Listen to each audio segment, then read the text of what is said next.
கூட இப்படி கூடி வரும்படி ஆண்டவர் நமக்கு உதவி செய்திருக்கிறார். குறிப்பா நம்ம இந்த லாக்டவுனை நினைச்சு இந்தியாவில் இருக்கக்கூடிய இந்த கோவிட் சிச்சுவேஷன் நினைத்து நம்ம ஆண்டவரிடத்துல நம்ம கட்டாயம் தொடர்ந்து ஜெபிக்கணும். நம்முடைய பாரத தேசத்துல நடக்கக்கூடிய பல விஷயங்களை நம்ம பார்க்கும்போது வேதனைக்கிடமான காரியங்கள் தான் நடக்கிறது. இன்னைக்கு நம்ம கேட்டுக்கொண்டிருக்கக்கூடிய இன்னொரு விஷயம், இந்தியாவில் பல வட மாநிலங்கள்லேயும் வெட்டுக்கள், இது லட்சக்கணக்கில், அதாவது வெள்ளாமையெல்லாம் அக்ரிகல்ச்சர் லேண்ட் எல்லாம் நாசம் பண்ணுது அப்படிங்கிற செய்தியும் நம்ம கேட்குறோம். இது ஒருவேளை வட இந்தியாவில் நடந்தாலும் நிச்சயமா தென்னகத்தில் இருக்கக்கூடிய நம்மையும் ஏதாவது விதத்துல இது பாதிக்க வாய்ப்புகள் இருக்கிறது. ஆனபடினால இந்தியா இப்ப கடந்து போகிற இந்த நிலைமைகளை நினைத்து ஆண்டவரிடத்துல தொடர்ந்து ஜெபிக்க வேண்டிய பெரிய கடமை நமக்கு இருக்கிறது. God has to be very very merciful. ஆண்டவர்கிட்ட நம்ம இரக்கத்தை தான் நம்ம தேட முடியும். அதை தொடர்ந்து செய்யுங்க. ஆண்டவர் நம்மை பலப்படுத்தட்டும். ஒருவேளை சபைகள்ல, நம்முடைய சபைகள்ல பலவீனரா இருக்கக்கூடியவர்கள், நான் சொல்றது சரீர பிரகாரமாக மட்டுமல்ல, மன ரீதியாகவும் பலவீனரா இருக்கக்கூடியவர்களை நம்ம தேற்ற வேண்டும், உற்சாகப்படுத்தணும். இந்த மாதிரி சமயங்களில பிசாசு பெரிய மன உளைச்சலை கொண்டு வராதபடி ஒருத்தரை தாங்க வேண்டியது மிகவும் அவசியமான ஒரு காலகட்டம். இன்னைக்கு தாவீதுடைய வாழ்க்கையில நம்ம சிந்திக்க இருக்கக்கூடியது அவருடைய மன்னிக்கக்கூடிய ஒரு தாய். கடந்த வாரம் நம்ம சிந்தித்தது தாவீதுடைய வாழ்க்கையில நம்ம பார்க்கக்கூடிய சகிப்புத்தன்மை, என்டியூரன்ஸ். தன்னுடைய வாழ்க்கையில அநேகர் தன்னை தேவையில்லாம குற்றப்படுத்தின போது, இந்த தாவீது என்கிற மனிதனுடைய மனதை உடைக்கிற விதத்துல அநேகர் செயல்பட்ட போது, குறிப்பாக இந்த சீமேய் அப்படிங்கிற அந்த மனிதன் அவதூறாய் நிறைய காரியங்களை பேசின அந்த விஷயங்களை நம்ம பார்த்தோம். நீங்க இன்னொரு விஷயத்தை கவனிச்சீங்கன்னா, போன தடவை நான் சொன்னேன், இருந்தாலும் அதை அதிகமாக நான் எக்ஸ்பிளைன் பண்ணல. இந்த சீமேய் அப்படிங்கிற இந்த மனுஷன் செய்த 3 தவறுகள் நம்ம பார்க்க முடியும். முதல் தவறு, ஏற்கனவே உடைந்து போன ஒரு மனுஷனை மீண்டும் உடைக்கிற விதத்துல செயல்பட்டது.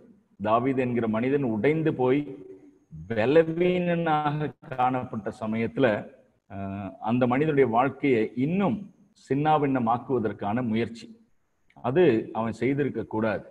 ஏன்னா நீங்க வேத புத்தகத்தை படிச்சு பார்க்கும்போது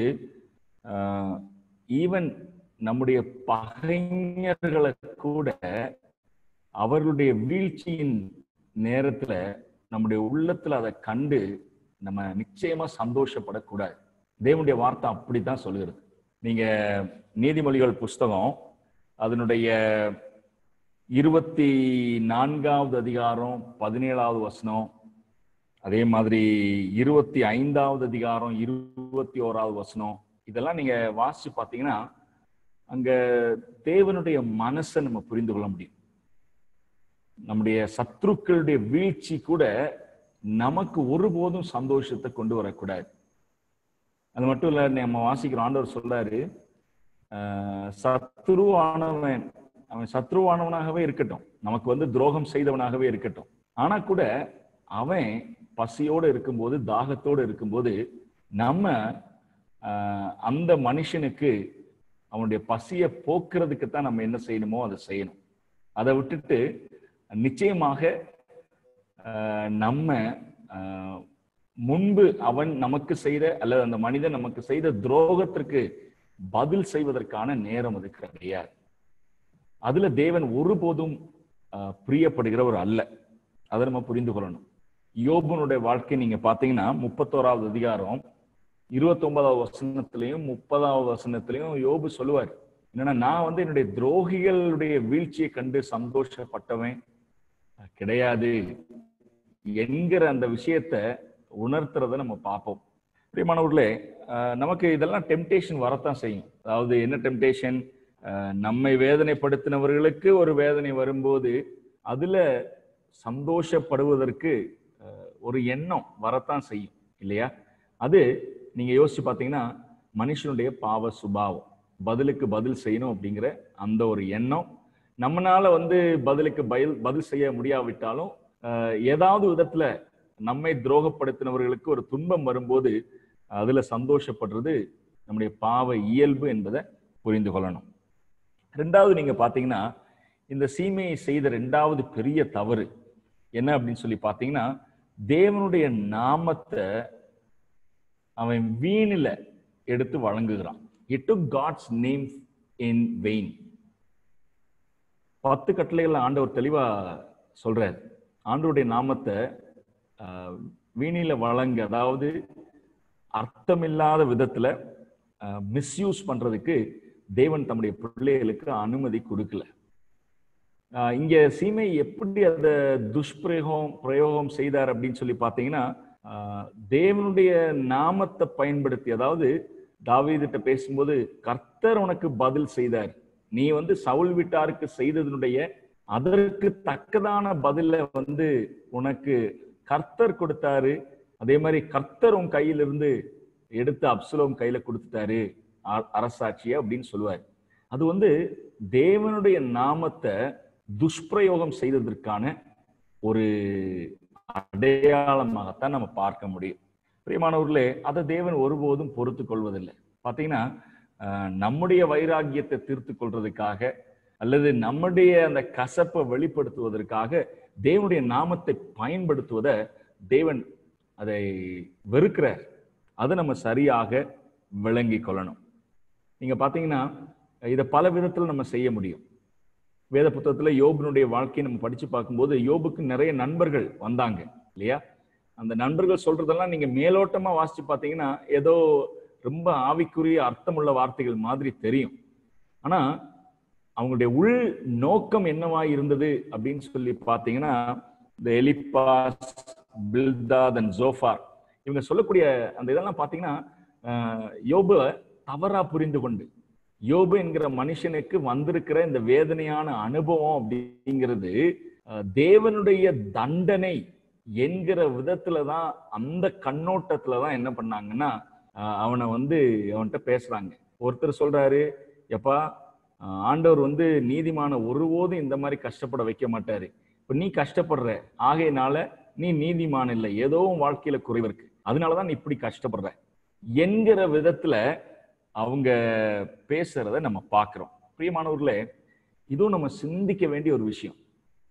அதாவது ஒரு மனுஷனுடைய வாழ்க்கையில தேவன் செய்கிறத நம்ம முழுமையாக புரிந்து கொள்ள முடியாது.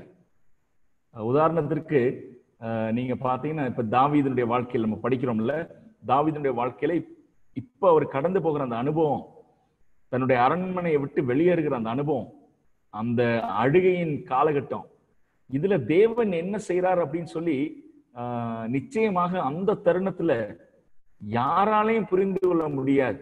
இது தாவீதுடைய வாழ்க்கையினுடைய முடிவா, தாவீதுடைய அரசாட்சி இதோட முடிய போகிறதா, இந்த மனுஷன் இதுக்கப்புறம் திரும்ப வரப்போறது இல்லையா, இதெல்லாம் எதுவுமே தெரியாது.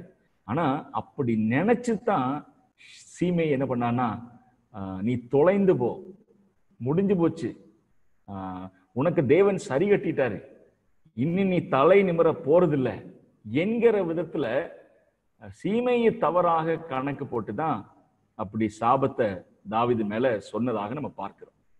இப்ப பிரியமானவர்களே, நம்ம கூட யோசிக்கணும், இன்னொரு மனுஷனுடைய வாழ்க்கையில ஒரு துன்பம் நடக்கும்போது, இன்னொரு மனிதனுடைய வாழ்க்கையில ஒரு இக்கட்டான ஒரு காலகட்டத்துல ஏதோ ஒரு சில காரணங்களால அவர் கடந்து போயிட்டு இருக்கும் போது ஒருபோதும் அது தேவனுடைய சிக்ஷையாக மற்றவங்களா இருக்கக்கூடிய மூன்றாவது மனுஷனா இருக்கக்கூடிய நம்ம அப்படி நினைத்து அந்த தருணத்துல அவங்கள வேதனைப்படுத்த கூடாது. சரிங்களா? நமக்கு தெரியாது ஒரு மனிதனுடைய வாழ்க்கையில தேவன் அது சிக்ஷையாக அனுமதித்தாரா, அல்லது அந்த மனுஷனுடைய வாழ்க்கையில சில விஷயங்களை திருத்துறதுக்காக ஆண்டவர் அனுமதித்தாரா, இதெல்லாம் நம்ம சரியாக துல்லியமாக நம்மளால கணக்கு போட முடியாது. ஆண்டவராக இயேசு கிறிஸ்துவானவர் இந்த உலகத்துல வாழ்ந்த போது சீஷர்கள் அவங்க எல்லாம் போயிட்டு இருக்கிறாங்க. ஒரு சமயத்துல ஒரு கண்ணு தெரியாத ஒரு பார்வையற்ற ஒரு மனுஷன் இருக்கிறான். அப்ப அவங்க கேட்கிறாங்க, இவன் குருடனா பிறந்ததுக்கு காரணம் இவங்க அப்பா அம்மா செய்த பாவமா அல்லது இவனுடைய ஏதாவது பிரச்சனையா சரிங்களா? அப்ப கூட நீங்க பாத்தீங்கன்னா இயேசு கிறிஸ்துவான ஒரு விஷயத்தை புரிய வைக்கிறாரு. எல்லா விஷயத்தையும் நீங்க அப்படி கண்ணோட்டத்துல பார்க்காதீங்க. இது இவனுடைய பாவம் அல்ல, அவனுடைய பெற்றோருடைய பாவம் அல்ல, தேவனுடைய நாமம் மகிமைப்படுவதற்காக இந்த நிலைமையில அவன் இவ்வளவு நாட்கள் துன்பத்தை இந்த குறைவோடு கூட வாழ்ந்திருக்கிறான். பிரியமானவர்களே, அப்ப யோபனுடைய வாழ்க்கையில் கூட பாத்தீங்கன்னா, யோபனுடைய வாழ்க்கையில என்ன நடந்தது அப்படிங்கறது நிச்சயமா என்ன ஆண்டவர் செய்து கொண்டிருக்கிறார் அப்படிங்கிறத மற்ற நண்பர்களால புரிந்து கொள்ள முடியல. அதனாலதான் அவங்க கண்ணோட்டம் எப்படி இருந்துச்சுன்னா, நீ தப்பு செஞ்சதுனாலதான் உனக்கு இதை ஆண்டவர் கொடுத்திருக்காரு அப்படிங்கிற அந்த கண்ணோட்டத்திலேயே அவங்க பார்த்தாங்க. இங்க பாருங்க, நம்முடைய வாழ்க்கையில துன்பம் துக்கம் எல்லாம் சில சமயங்கள்ல வரும்போது நமக்கு நாமே பரிசோதனை செய்து பார்க்கலாம், தப்பு இல்லை. நம்ம வாழ்க்கையில ஆண்டவர் ஏதாவது திருத்துறதுக்கு இதை அனுமதித்திருக்கிறாரா? நமக்கு தேவன் ஏதாவது கற்றுக் கொடுக்க விரும்புகிறாரா? நம்முடைய துன்பமான அனுபவத்தின் மூலமாக அப்படி பரிசோதனை செய்து பார்ப்பதில் எந்த தவறும் கிடையாது. ஆனா மற்றவங்களுக்கு நடக்கும்போது நம்ம அதை இன்டர்பிரட் பண்ணக்கூடாது. தேவன் செய்யக்கூடிய ஒரு விஷயமாக நம்ம வியாக்கியானம் செய்யக்கூடாது. வருத்தப்படக்கூடிய சில விஷயங்களை நம்முடைய தேவ பிள்ளைகள் சொல்றதை நான் பார்த்திருக்கிறேன். சரிங்களா? ஏதோ தேவன் இவர்களை தனியா கூப்பிட்டு, எப்பா இன்னொரு மனுஷனுடைய வாழ்க்கையில இந்த துன்பத்திற்கு காரணம் இதுதான் அப்படின்னு சொல்லி தெளிவா சொல்லி தந்ததை போல பேசுவாங்க. கேரளாவில் ஒரு ஊழியக்காரர் ரொம்ப நாள் ஆண்டவருடைய ஊழியத்தை உண்மையாகவே பாரத்தோடு கூட செய்த ஒரு மனுஷன். அவரை போல தேவனுடைய வார்த்தையை அப்படியே மனப்பாடமா செய்து ரோட்ல எந்த இடத்துலயும் நின்று தைரியமா பேசக்கூடிய அருமையான ஒரு தேவனுடைய பக்தர் திருவட்டார் கிருஷ்ணங்குட்டி அப்படின்னு சொல்லுவாங்க.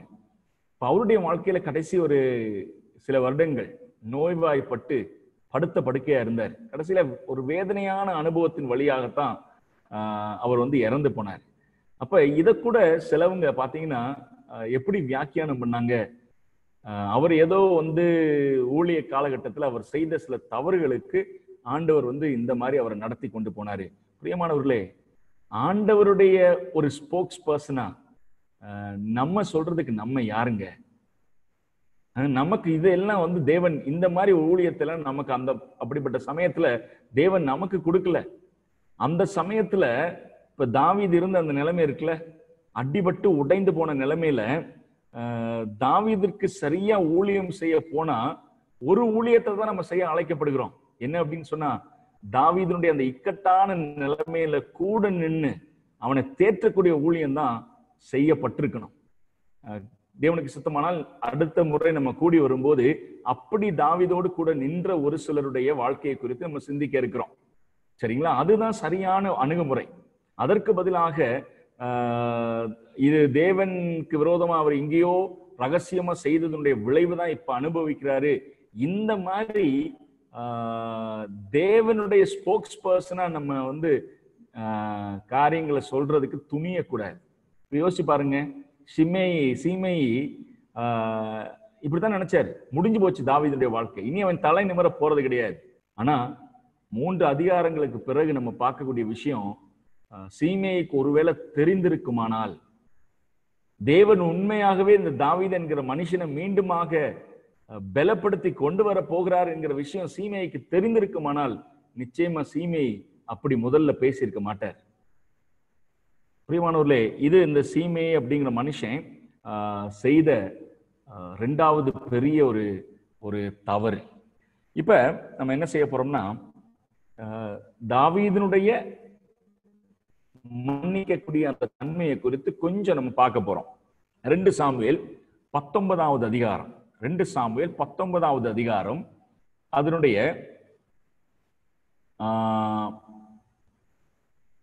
18வது வசனத்திலிருந்து, 2 சாமுவேல் 19வது அதிகாரம் 18வது வசனத்திலிருந்து நான் வாசிக்கிறேன். அவர்கள் ராஜாவின் வீட்டாரை இக்கரைப்படுத்தவும் அவன் விரும்பும் காரியத்துக்கு உதவவும் ஒரு படகு இக்கரையில் வந்தது. அப்போது கேராவின் குமாரனாகிய சீமேயி யோர்தானை கடக்க போகிற ராஜாவுக்கு முன்பாக தாழ விழுந்து ராஜாவை நோக்கி, என் ஆண்டவன் என் அக்கிரமத்தை என் மேல் சுமத்தாமலும் ராஜாவாகிய என் ஆண்டவன் எருசலேமில் இருந்து புறப்பட்டு வருகிற நாளிலே உமது அடியான் செய்த துரோகத்தை ராஜா நினைக்காமலும் தமது மனதில் வைக்காமலும் இருப்பாராக. 20வது வசனம், உமது அடியானாகிய நான் பாவம் செய்தேன் என்று அறிந்திருக்கிறேன். இப்போதும் இதோ ராஜாவாகிய என் ஆண்டவனுக்கு எதிர்கொண்டு வர யோசேப்பு வீட்டார் அனைவருக்கும் நான் இன்று முந்திக் கொண்டேன் என்றான். 21வது வசனம், அப்பொழுது செருயாவின் குமாரனாகிய அபிசாய் பிரதியுத்தரமாக, கர்த்தர் அபிஷேகம் பண்ணினவரை சீமையை தூஷித்தபடியினால் அவனை அதற்காக கொல்ல வேண்டாமா என்றான். அதற்கு தாவீது, செருயாவின் குமாரரே, இன்று நீங்கள் எனக்கு சத்துருக்களாகிறதற்கு எனக்கும் உங்களுக்கும் என்ன? இன்று இஸ்ரவேலில் ஒருவன் கொல்லப்படலாமா? இன்று நான் இஸ்ரவேலின் மேல் ராஜாவானேன் என்று எனக்கு தெரியாதா என்று சொல்லி ராஜா சீமையை பார்த்து நீ சாவதில்லை என்று அவனுக்கு ஆணையிட்டான். பிரியமானவர்களே, ஒரு அருமையான வேத பகுதி அது. மன்னிப்பை குறித்து யோசிக்கும் போது நாம் அறிந்து கொள்ள வேண்டிய ஒரு வேத பகுதி இது. இந்த இடத்துல வாசிக்கும் போதே நமக்கு தெரிகிறது, அப்சலோமுக்கு பயந்து ராஜா வெளியே போனாரு, தாவீதும் அவனுடைய ஆட்களும். ஆனா தேவன் அப்சலோமுடைய கையிலிருந்து நீக்கலாக்கி மீட்டாரு. இப்ப திரும்பவும் எருசலேமுக்கு வர்றார். ராஜாவா இருக்கக்கூடிய தாவீது மீண்டுமா எருசலேமுக்கு வருகிறார். அந்த சமயத்துல இதை தெரிந்து கொண்ட சீமேயி முதல்ல ஓடி போய் யோர்தானை கடக்கிற அந்த சமயத்துல போய் காலில் விழுந்துடுற. அப்படி நம்ம அப்படிதான் வாசிக்கிறோம். தாழ விழுந்து யோசிச்சு பாருங்க, அன்னைக்கு சீமையை சொன்னது என்ன? நீ கொலைபாதகன். தாவீதை பார்த்து சொன்னாரு, நீ கொலைபாதகன், நீ இரத்த பிரியன் இல்லையா? அப்படி சபிச்சாரு. தொலைந்து போன்னு சொல்லி சபித்தாரு. இப்ப அதே சீமையுடைய வாயிலிருந்து புறப்பட்டு வருகிற வார்த்தைகளை பாருங்க.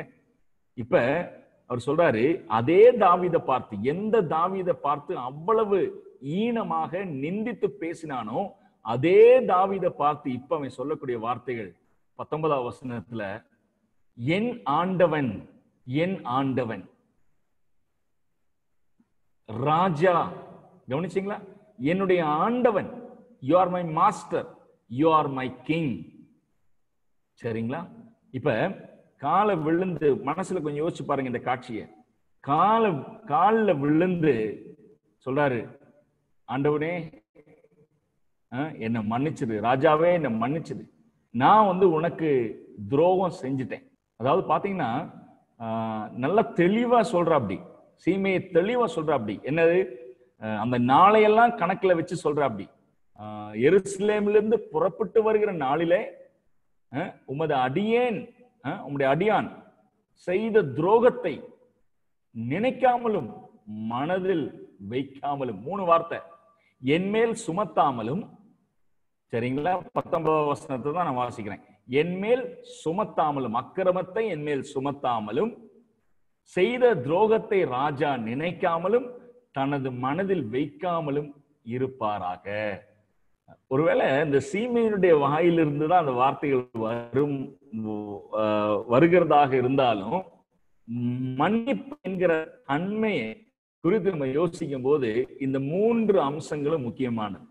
அக்கிரமத்தை சுமத்தாமலும், செய்த துரோகத்தை நினைக்காமலும், மனதில் வைக்காமலும்.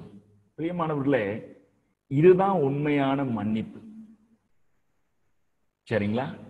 உண்மையான மன்னிப்புக்கு இந்த விஷயங்கள், இந்த டைமென்ஷன்ஸ் இருக்கணும். அதாவது செய்த தவறுக்கு தக்கதாக அதை அவன் மேல, செய்தவன் மேல சுமத்தாம, துரோகத்தை நினைக்காம, அதுக்கப்புறம் ஃபர்கெட்டிங், அத மனசுலையும் வைக்காம. சரிங்களா? கவனிச்சீங்களா? பிரியமானவர்களே, ஒரு கேள்வி நான் கேட்கிறேனே. அதாவது சீமை உண்மையாவே மனஸ்தாபப்பட்டு தான் தாவீதுடைய காலில் விழுகிறானா, அல்லது நாடகம் ஆடுகிறானா? உயிர் பிச்சைக்காக தாவீது கொன்று போடுவார் என்கிற பயத்துல நாடகம் ஆடுகிறானா அப்படின்னு சொல்லி நீங்க பார்த்தீங்கன்னா, பின்னாடி வரக்கூடிய பகுதியில பார்க்கும்போது இந்த சீமையை ஒருவேளை உயிர் பிழைத்துக் கொள்ளத்தான் இந்த ஒரு நாடகத்தை ஆடியிருப்பான். வாய்ப்புகள் இருக்கு. சரிங்களா? அதை நம்ம மறுக்க முடியாது. ஆனா பிரியமானவர்களே, இது தாவீதுக்கு தெரியாது அப்படின்னு சொல்லி நினைக்காதீங்க. இது வந்து தாவீது வந்து ஸ்மார்ட்டா இல்லாததுனால தாவீத சீமை ஏமாத்துறான், அதை கூட புரிந்து கொள்ள முடியல தாவீதுனால அப்படின்னு சொல்லி நினைச்சிடாதீங்க. தாவீதை பொறுத்தளவுக்கு ஒரே ஒரு விஷயம்தான். என்ன அப்படின்னு சொல்லி பாத்தீங்கன்னா, நீங்க கீழே வாசிச்சு பார்க்கும்போது இன்னொருத்தனை பார்க்கிறோம். யாரு? அபிஷாய். முதல்லயும் 16வது அதிகாரத்திலையும் பாத்தீங்கன்னா, தாவீத சீமையை சபித்த போது அவருக்கு தான் வந்து அபிஷாய்க்கு தான் பயங்கரமா வந்து ரோஷம் வந்தது. அவனுக்கு தான் வந்து அப்படியே பாயில், அதாவது பிளட் வந்து பாயில் ஆச்சு. அப்படியே கொஞ்சம் சொல்லுங்க, நான் அவன் தலையை வாங்கிட்டு வரேன் அப்படின்னு சொன்னார். சரிங்களா? அபிஷாயும் யோவாபும் சகோதரர்கள். சரிங்களா? இப்ப அவங்க 2 பேருமே கூட இருக்கிறாங்க. இப்பயும் பாத்தீங்கன்னா இந்த அபிஷாய் பழி வாங்குறதுக்காக துடிச்சிட்டு இருக்கிறான். இந்த தாவீதை பார்த்து இப்ப சொல்றாரு, ஐயா முதல் தடவை நம்ம விட்டுட்டோம், பெருந்தன்மையோட அவனை விட்டுட்டோம். சரிங்களா? ஆனா இந்த தடவை விடக்கூடாது. இதுதான் அவன் சொல்வதனுடைய கருத்து. இங்க பாருங்க, 21வது வசனம். கர்த்தர் அபிஷேகம் பண்ணினவரை சீமையை தூஷித்தபடியினால் அவனை அதற்காக கொல்ல வேண்டாமா என்றான். சரிங்களா? அப்ப பாருங்க, இந்த 16வது அதிகாரத்திற்கும் 19வது அதிகாரத்துக்கும் இடையில எவ்வளவு நாட்கள் ஆனது அப்படிங்கிறது நமக்கு தெரியாது, சரிவர நமக்கு சொல்ல முடியாது. ஆனா அத்தனை நாட்களும் உள்ளத்திற்குள்ள இந்த சங்கதியை அப்படியே சுமந்துட்டு இருக்கிற மனுஷன் தான் அபிஷாய். அவனால அதை மறக்க முடியல. அபிஷாயினால வந்து இதை மறக்கவும் முடியல, சீமையை மன்னிக்கவும் முடியல மனசுல. அது அப்படியே சுமந்துட்டு இருக்கிறார். இப்ப திரும்ப வந்து ராஜாவிட்ட அனுமதி கேட்கிறார், இப்ப போட்டு தள்ளிடுவா அவனை. சரிங்களா? பிரியமானவர்களே, இப்ப சீமையை முதல்ல கேட்டான்ல, மனசுல வச்சுக்க வேண்டாங்க, மறந்துருங்க. நான் செஞ்ச தப்ப மறந்துருங்க, நான் செய்த துரோகத்தை மறந்துருங்க. இப்ப சீமையை சொன்னதனுடைய அர்த்தம் நமக்கு விளங்குகிறதா? ஏன்னா பிரியமானவர்களே, பல சமயங்கள்ல என்ன நடக்கும் அப்படின்னு சொல்லி பாத்தீங்கன்னா, சில சமயங்களில மற்றவர்கள் நமக்கு எதிராக பேசின வார்த்தைகள், மற்றவர்கள் நமக்கு எதிராக செய்த விஷயங்களை உள்ளத்துல அப்படியே சுமந்துட்டு இருந்தோம் அப்படின்னு சொன்னா நமக்கு அது பெரிய பாரமாய் தீரும். நமக்கு அது பெரிய பாரமாயிரும். சரிங்களா? என்னுடைய வாழ்க்கையில் நான் அனுபவிச்சிருக்கிறேன் சில சமயங்களில. இல்லையா? மற்றவங்க வந்து பேசின சில வார்த்தைகளை அதை நான் வந்து மனசுல வைத்து பல நாள் வந்து துக்கப்பட்டது உண்டு. அதே மாதிரி பல சமயங்கள்ல வந்து எனக்குள்ளாக கோபம் வந்தது உண்டு, எனக்குள்ளாக கசப்பு, எரிச்சல் வந்தது உண்டு. கடைசியில பாத்தீங்கன்னா எனக்கு தான் அது பெரிய ஒரு கடினமான அனுபவமா இருந்திருக்கு.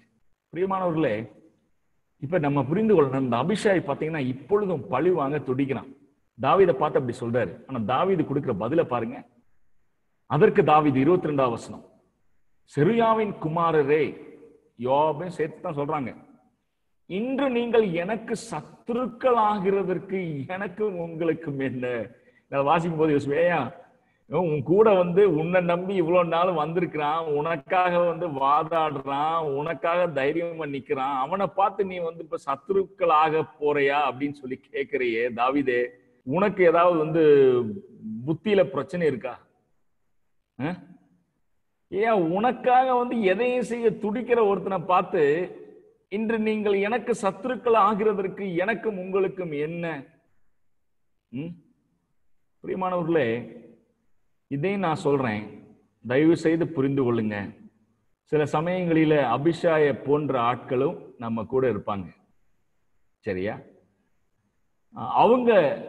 அவங்கள நான் குறை சொல்ல மாட்டேன். அவங்க உண்மையாவே நம்மளை நேசிக்கிறவங்களா இருப்பாங்க, நமக்கு லாயலா நம்பகத்தன்மையோடு கூட நம்ம கூட இருக்கக்கூடிய ஆட்களா இருப்பாங்க. சரிங்களா? அதை சந்தேகப்பட வேண்டாம். உண்மையா நம்ம நேசிக்கக்கூடியவங்க. ஆனா அப்படிப்பட்டவர்களா இருந்தாலும் பாவ சுபாவத்தினுடைய இயல்பு அவர்களை ஆட்கொள்ளும் போது சில சமயங்களில அவர்களுடைய செல்வாக்கு நம் மீது இருக்கக்கூடிய அந்த இன்ஃப்ளூயன்ஸ் நம்மையும் ஒருவேளை பாவ செயலுக்கு நேராக கொண்டு போய்விட வாய்ப்பு இருக்கு. இப்ப அபிஷாய் சொல்றதை கேட்டு தாவீது செயல்பட்டு இருந்தாருன்னு சொன்னா அன்னைக்கு அங்க ஒரு மரணம் நடந்திருக்கும். சந்தோஷத்தின் மத்தியில ஒரு மரணம் நடந்திருக்கும். அதுதான் தாவீது சொல்றார், இன்று இஸ்ரவேலில் ஒருவன் கொல்லப்படலாமா? இன்று நான் இஸ்ரவேலின் மேல் ராஜாவானேன் என்று எனக்கு தெரியாதா என்று சொல்லி நிதானமாய் கையாளக்கூடிய தாவீதை பார்க்கிறோம். பிரியமானவர்களே, இங்க பாருங்க, நமக்கு எவ்வளவுதான் நல்ல ஃப்ரெண்ட்ஸ் இருந்தாலும் சில சமயங்கள்ல இந்த மாதிரி தருணங்கள்ல நம்மளை உசுப்பேத்தும் போது, நம்ம பாஷையில தான் சொல்லுவோம், உசுப்பேத்துவாங்க. பிரதர், இப்படி உங்ககிட்ட பேசிட்டாங்க பிரதர், நீங்க விட்டுறக்கூடாது பிரதர், கேட்கணும் பிரதர், 4 கேள்வி கேட்கணும் பிரதர், நறுக்குன்னு கேட்கணும் இல்லையா? நம்ம ஒரு பாஷையில அப்படித்தான் சொல்லுவோம், நறுக்குன்னு 4 கேள்வி கேட்கணும் பிரதர், விட்டுறாதீங்க பிரதர், இப்படி விட்டோம்னா உங்களை பத்தி என்ன நினைப்பாங்க பிரதர், என்ன நினைப்பாங்க சிஸ்டர், இல்லையா? ஒருவேளை அவங்க நம்மளை நேசிக்கிறதுனால அப்படியெல்லாம் சொல்லலாம், ஆனா அதையெல்லாம் கேட்டு நம்ம உசுப்பாயிடக்கூடாது. இதுதான் தாவீது நம்ம கற்றுக் கொடுக்கிறார். தாவீது இங்க சொல்றாரு, எப்பா எனக்கு உங்களுக்கு வித்தியாசம் இருக்குப்பா, ஏன் நீங்க புரிஞ்சுக்க மாட்டேங்கிறீங்க? உங்களை மாதிரி யோசிக்கிற ஆள் கிடையாது நான், உங்களை மாதிரி செயல்படுற ஆள் கிடையாது நான். பிரியமானவர்களே, நான் பல சமயங்கள்ல இந்த பிலிப்பியருக்கு எழுதின நிருபம் 1வது அதிகாரத்தை வாசிக்கும் போது என் மைண்ட்ல இந்த விஷயம் ஞாபகத்துக்கு வரும். பவுல் அப்போஸ்தலன் முடங்கி போய் வீட்டு காவல்ல இருக்கிறார் ரோம்ல. அந்த சமயத்துல அவருடைய அந்த காவலின் அனுபவத்துல அவருக்கு எரிச்சலின் மேல எரிச்சலை கிளப்புறதுக்காக, அவர் மீது பொறாமை கொண்டு அல்லது அவருடைய ஊழியத்தை தகர்க்கிறதுக்காக செயல்படக்கூடிய ஒரு சிலர் பவுல் அடைபட்டு கிடக்கிற அந்த காலகட்டத்துல பெரிய ஆளுகளா காட்டிக்கிறதுக்காக நடப்பாங்க. இத பவுல்கிட்ட பவுலுடைய லாயலான ஆட்கள், பவுலுக்கு ரொம்ப பிரியமான ஆட்கள் பவுல்கிட்ட சொல்லுவாங்க, ஐயா ஐயா நீங்க இல்லாத போது இப்படியெல்லாம் நடக்குது ஐயா. இதெல்லாம் பவுல் அப்படி மௌனமா கேட்பாரு. கேட்டுட்டு கடைசியில அவங்கள பார்த்து கேட்பாரு, இதனால என்ன? வஞ்சகத்துல ஆளா இருக்கட்டும் அல்லது நல்ல மனசோட இல்லாம இருக்கட்டும், எப்படியோ ஆண்டவருடைய சுவிசேஷம் 4 இடத்துக்கு போய் சேருது, அதுல நான் சந்தோஷப்படுவேன் அப்படிங்கிறார்.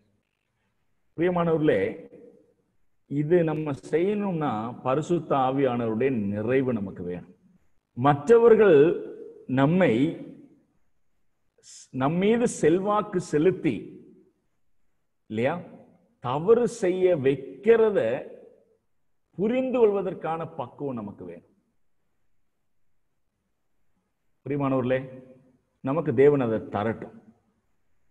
நம்ம ஆண்டவருடைய பேச்சு தான் கேட்கணும். மற்றவருடைய பேச்சை கேட்டு நம்ம செயல்பட்டோம் அப்படின்னு சொன்னா அது நமக்கு நிச்சயமா ஆண்டவருக்கு மகிமை கொண்டு வரக்கூடிய விஷயமா அமையாது. பிரியமானவர்களே, அதை நம்ம புரிந்து கொள்வோம். இப்ப தாவீது கடைசியில பாருங்க, 23ஆம் வசனத்தை பார்த்தீங்கன்னா, ராஜா சீமேயை பார்த்து நீ சாவதில்லை என்று அவனுக்கு ஆணையிட்டான். சீமேயை பார்த்து உயிர் பிச்சை தான் அவன் கேட்டான். நியாயமா பாத்தீங்கன்னா காலில் விழுந்து எப்பா நீங்க மறந்துருங்க அப்படின்லாம் சொல்லும் போது அவன் கேட்டது உயிர் பிச்சை தான். நான் தப்பு பண்ணிட்டேன், சரிங்களா? கவனிங்க, நான் ஆரம்பத்துல அதை சொன்னேன். இப்ப இந்த சமயத்துல ஒருத்தன் காலில் விழுந்து எங்கிட்ட மன்னிப்பு கேட்கிறான், என்ன மன்னிச்சுக்கோங்க, நான் செய்த துரோகத்தை மன்னிச்சுக்கோங்க அப்படின்னு சொல்லி தாவீதுடைய காலில் விழுந்து மன்னிப்பு கேட்கிறான்.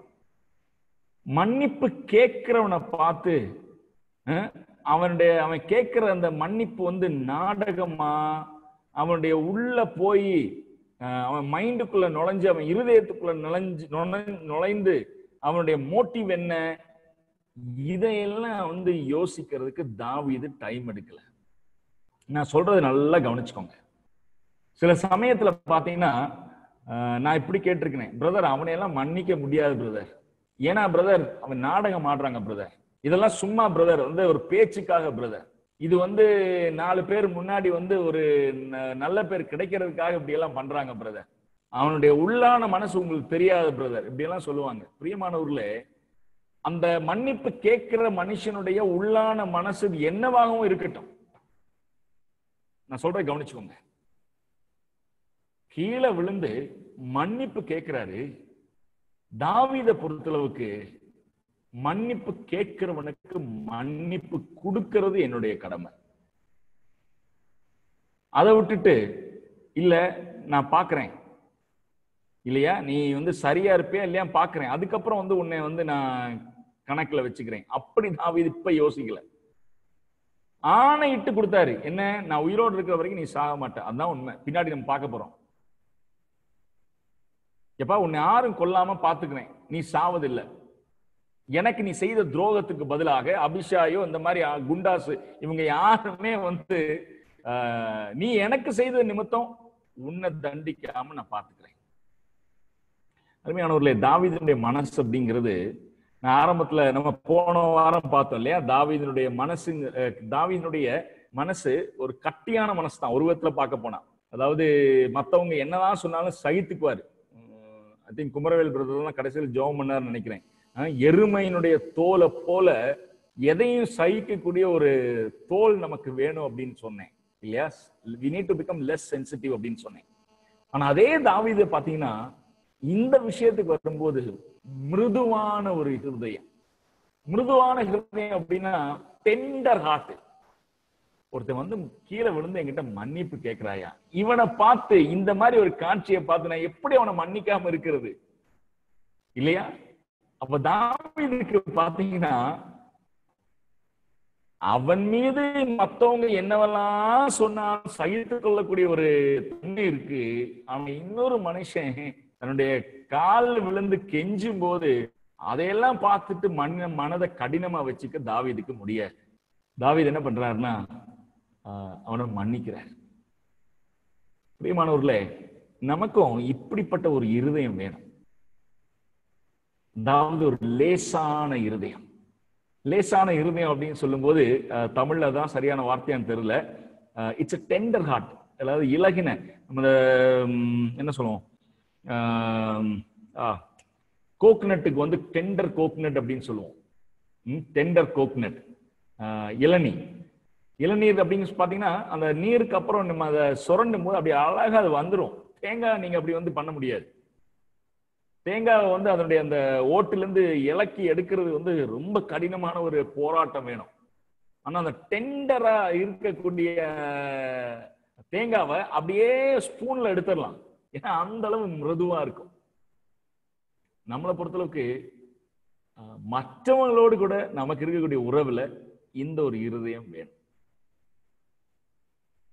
கடினப்பட்டு நம்ம முன்னாடி காலில் விழுந்து கேட்கக்கூடிய ஒரு மனுஷனுக்கு நம்முடைய கடினமான இருதயத்தை நம்ம ஒருபோதும் காட்டக்கூடாது. சரிங்களா பிரியமானவர்களே? இதுக்கு ஒரு காரணம் இருக்கு. என்ன அப்படின்னு சொல்லி பாத்தீங்கன்னா, பலரும் மற்றவங்களை மன்னிக்காததற்கான ஒரு காரணம் என்னன்னு சொல்லி பாத்தீங்கன்னா, அவங்க முதல்ல மன்னிப்பு அதனுடைய மேன்மையை அவர்கள் அறிந்ததில்லை. அவங்க அறிந்தது கிடையாது.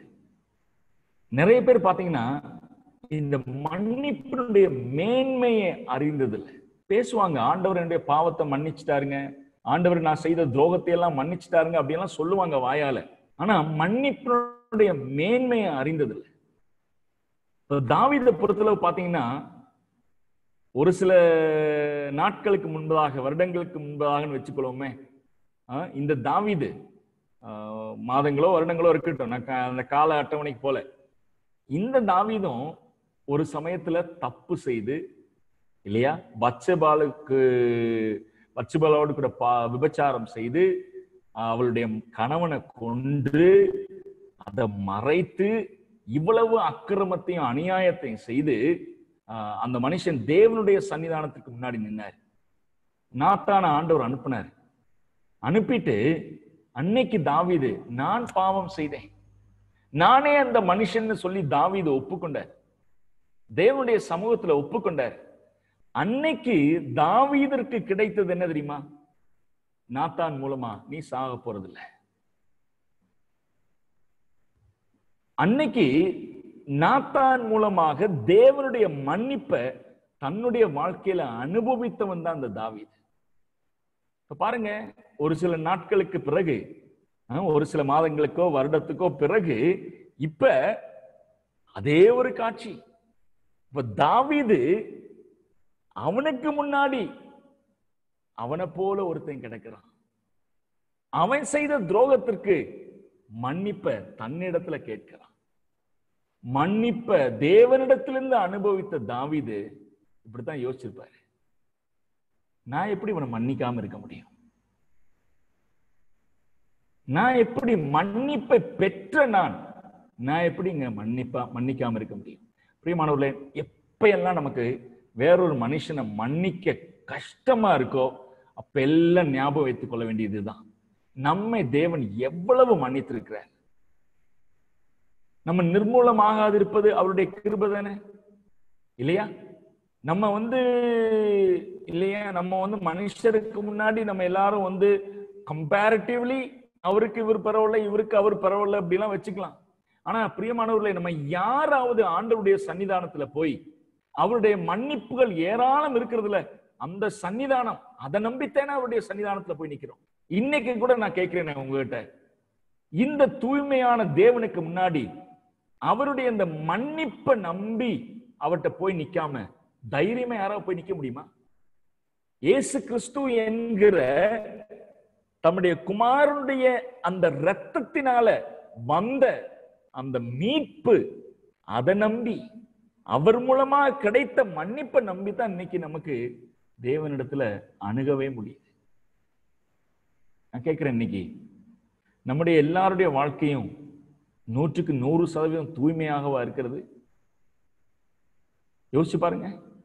சிந்தனைகளோ, பேச்சிலேயோ, நடத்தையிலையோ, பப்ளிக்காகவோ, ரகசியமாகவோ, இல்லையா? சில சமயங்கள் நம்முடைய வாழ்க்கையிலையும் குறைவுகள், தேவனுக்கு விரோதமான விஷயங்கள் சில சமயங்கள் வந்துருது, இல்லையா? பிரியமானவர்களே, தேவன் நம்மை கிறிஸ்து இயேசுக்குள்ளாக நம்ம மன்னிக்கலன்னு சொன்னா நம்ம யாராவது இந்த உலகத்துல இப்பொழுது இருக்க முடியுமா? பிரியமானவர்களே, மன்னிக்க கஷ்டமா இருக்கும்போது இதை யோசிச்சு பாருங்க. நான் மன்னிக்கப்பட்டவன். இப்ப இங்க பாத்தீங்கன்னா சீமைக்கு மன்னிப்பு கொடுக்கிறார் தாவீது, சரிங்களா? இப்ப இன்னொரு விஷயத்தை நான் சொல்றேன். இந்த மன்னிப்பை பெற்ற சீமை, அவனை பத்தியும் பார்த்து நம்ம முடிச்சிருவோம் இந்த பைபிள் ஸ்டடியை. இந்த மன்னிப்பை பெற்ற சீமையினுடைய நடவடிக்கையை நீங்க பாத்தீங்கன்னா 2 வசனங்கள் நான் சுட்டி காட்ட விரும்புகிறேன். 1 ராஜாக்களுடைய புஸ்தகம், 1 ராஜாக்களுடைய புஸ்தகம், அதாவது அடுத்த புஸ்தகம். அதுல தாவீது ராஜா மரிக்கிறதுக்கு முன்னாடி கடைசியா சுவாரஸ்யமான ஒரு விஷயம், தாவீது ராஜா மரிக்கிறதுக்கு முன்னாடி சாலமோன்ட்ட பேசுற சில வார்த்தைகள் அந்த பகுதியில நம்ம பார்க்க முடியும். 1 ராஜாக்களுடைய புஸ்தகம் 2வது அதிகாரம், அதை நான் முதல்ல எடுத்துக்கிறேன். சரி, 2 ராஜாக்களுடைய புஸ்தகம் 1 ராஜாக்களுடைய புஸ்தகம் 2வது அதிகாரம் 8வது வசனம் 9வது வசனம். இது தாவீது மரிக்கிறதுக்கு முன்பதாக.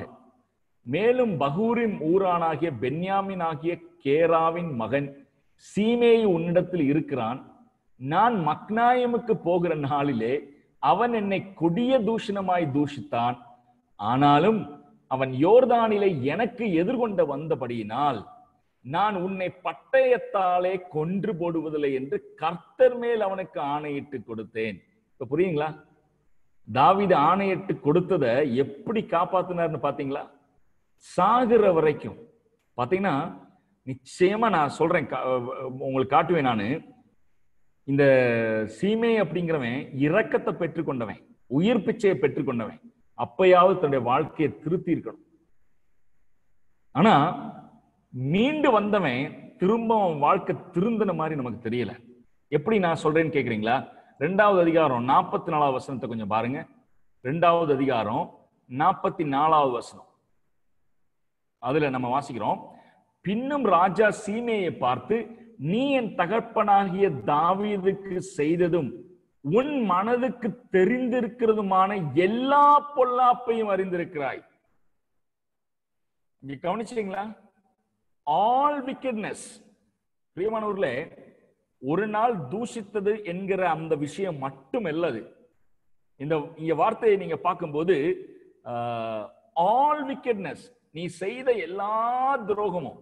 அப்ப பைபிள்ல நமக்கு சொல்லப்படாத சில துரோகத்தையும் இந்த சீமையை செய்திருக்க வாய்ப்பு இருக்கு. அவனுடைய வாழ்க்கை திருந்தல, இரக்கத்தை பெற்றுக்கொண்டவன் அவனுடைய வாழ்க்கையை திருத்தி கொள்ளல, இரக்கத்தை சரியா அவன் பயன்படுத்தல. சரிங்களா? அதனால தாவீது கடைசியில சொல்லிட்டு போறாரு, எப்பா பல சமயம் எனக்கு இப்படித்தான் தோணுது, சரிங்களா? நான் என்னுடைய ஒரு வியாக்கியானம் அது. அவன் வந்து சீமை அப்படிங்கிறவன் பல முறை திருந்துவான்னு சொல்லி எதிர்பார்த்தேன். ஆனா அவன் திருந்தல. ஆனா நான் அவனை வந்து கொல்லல. ஏன் கொல்லலைன்னா, கர்த்தர் மேல ஆணையிட்டு அவனுக்கு நான் கொடுத்தேன். இதை நான் வாசிக்கும் போது பிரியமானவர்களே, என் மைண்ட்ல எப்பொழுதும் எனக்கு வரக்கூடியது என்னன்னா, பல சமயங்களில் நம்முடைய வாழ்க்கையிலையும் தேவனுக்கு விரோதமாக நம்ம செய்யக்கூடிய பல விஷயங்கள் தூய தேவனுடைய சன்னிதானத்துல நம் மீது பெரிய கோபத்தை கிளப்பும் என்பதுல சந்தேகமே வேண்டாம். தேவனுக்கு விரோதமான செயல்களில் நம்ம ஈடுபடும் போது நீதியுள்ள தெய்வம், பரிசுத்தத்தின் தெய்வம், அவருடைய சன்னிதானத்துல உக்கிர கோபம் எழும்பும். ஆனா அந்த உக்கிர கோபத்தை நம்மகிட்ட காட்டாம தடுக்கிறது என்னவா இருக்குன்னு சொல்லி யோசிச்சீங்கன்னா, நமக்கு பரிந்து பேசக்கூடிய இயேசு கிறிஸ்துவானவர்.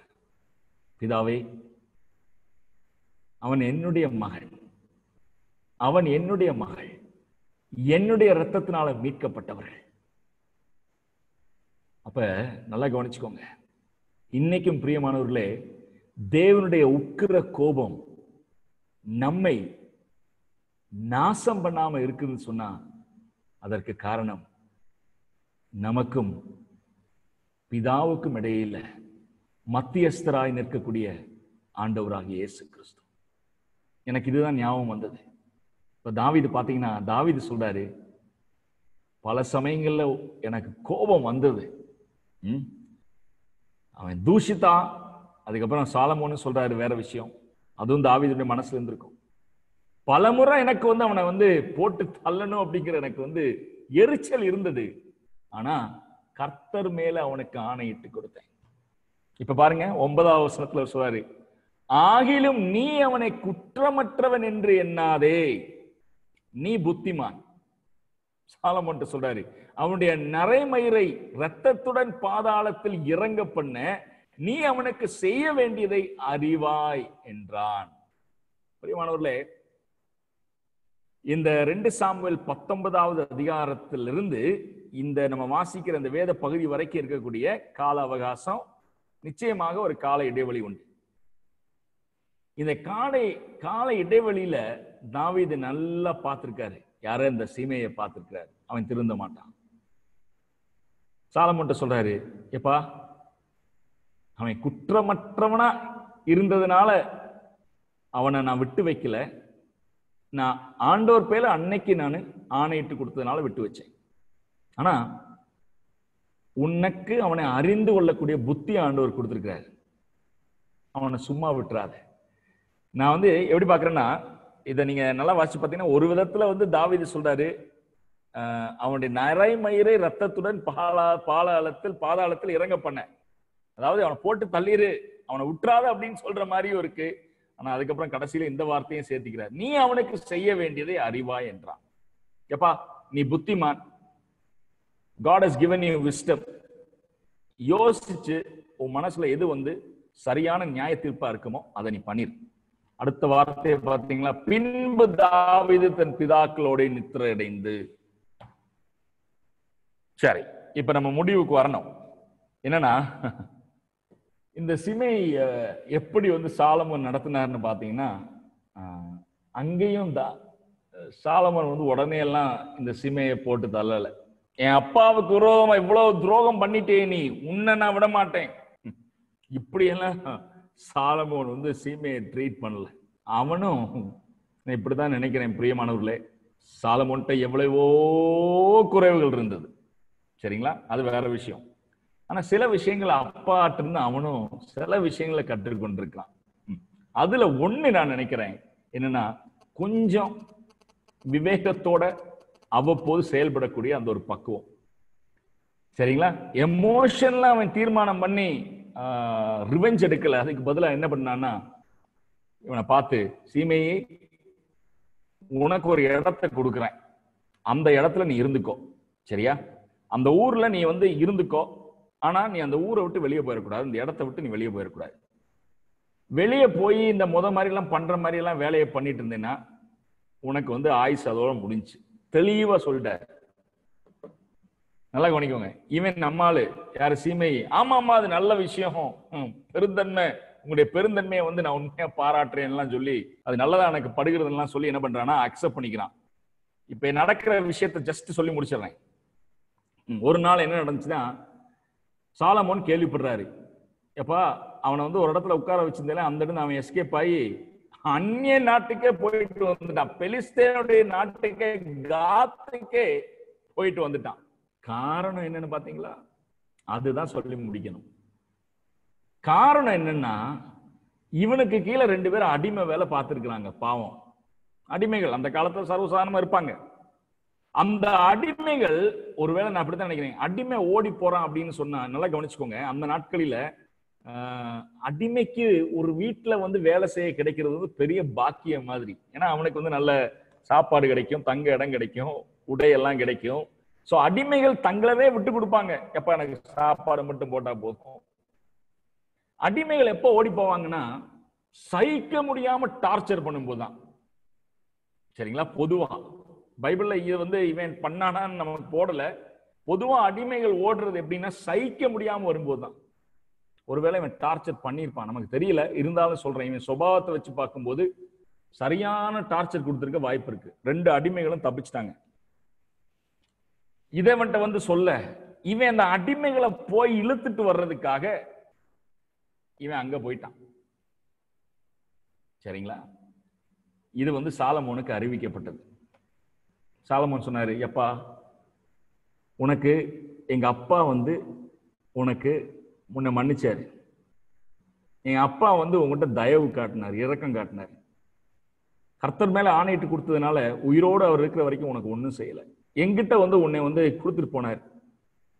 நானும் வந்து உங்ககிட்ட நிதானமா தான் நடந்து கொண்டேன். ஆனா நீ சரியில்லை. கடைசியில சீமையுடைய மரணம், சீமையை கொல்லப்படுற அந்த விஷயத்தை நம்ம கீழே, அதாவது நான் சொல்ற இந்த விஷயத்தை நீங்க படிக்கணும்னா 1 ராஜாக்கள் 2வது அதிகாரத்தை முழுக்க நீங்க படிச்சீங்கன்னா இந்த காரியம் சொல்லப்படுது. பிரியமானவர்களே, நான் இப்படித்தான் நினைக்கிறேன், மன்னிப்பை பெற்றவன் ஒருவேளை இவனால ஓடி போன அந்த 2 அடிமைகளை மன்னிக்க முடியல. திரும்ப சொல்றேன், மன்னிப்பை தாராளமா அனுபவிச்சவன் இந்த சீமையை. ஆனா இவனால அதே மன்னிப்பை இவனுக்கு கீழே இருந்தவங்களுக்கு காட்ட முடியல. அது அவனுடைய வாழ்க்கையினுடைய முடிவுக்கு காரணமாய் போகிறது. இயேசு கிறிஸ்துவானவர் நல்ல ஒரு உவமையை சொன்னார் இல்லையா? ஒருத்தன் இன்னொருத்தருக்கு, பைபிள்ல இப்படித்தான் வாசிக்கிறோம், மத்தேயு 18வது அதிகாரத்துல 10 மூட்டை, 10,000 மூட்டை, 10,000 bags of gold கடன் பட்டிருந்தானா. சரிங்களா? அவன்கிட்ட கேட்டாங்க, என்னடா ஆச்சு? அவன் ஐயா கால விழுந்துட்டான். ஐயா முடியலையா, என்னால திரும்ப கொடுக்க முடியலையா. ஜெயில போடுறதுக்காக ரெடி பண்ணி வச்சிருந்தாங்க, முடியலையான்னு காலில் விழுந்தான். மன்னிச்சு கம்ப்ளீட்டா கேன்சல் பண்ணிட்டார். டெட் ஃபுல்லா 10,000 பேக் ஆஃப் கோல்டையும், ஆனா நீ கொடுக்க வேண்டாப்பா, மன்னிச்சுட்டு உன்னை விட்டேன். இவன் வெளியே போனா மன்னிப்பை வாங்கிட்டு. பைபிள் என்ன சொல்லுது தெரியுமா? 100 சில்வர் காயின். இவனுக்கு மன்னிக்கப்பட்டது எவ்வளவுங்க? 10,000 பேக்ஸ் ஆஃப் கோல்டுன்னு வாசிக்கிறோம். இவன்ட்ட ஒருத்தன் கடன் வாங்கியிருந்தான் 100 சில்வர் காயின். பைபிள் என்ன வாசிக்குமா? அவனுடைய குறவலையை பிடிச்சிட்டு தான் போனான்.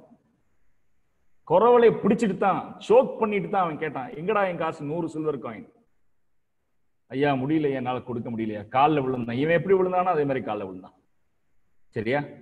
ஆனா இவனுக்கு இந்த ஊமையில சொல்லப்பட்டவனுக்கு மன்னிக்க முடியல. இவன் மன்னிப்பை பெற்றவன், ஆனா இவனால மற்றவங்களை மன்னிக்க முடியல. பிரியமானவர்களே, அந்த ஊமை எப்படி முடியுங்கிறது நமக்கு தெரியும். நான் முடிச்சிட்டேன். தேவன் நமக்கு மன்னிக்கக்கூடிய அந்த ஒரு இருதயத்தை தேவன் தரட்டும். மிருதுவான ஒரு இருதயத்தை தரட்டும்.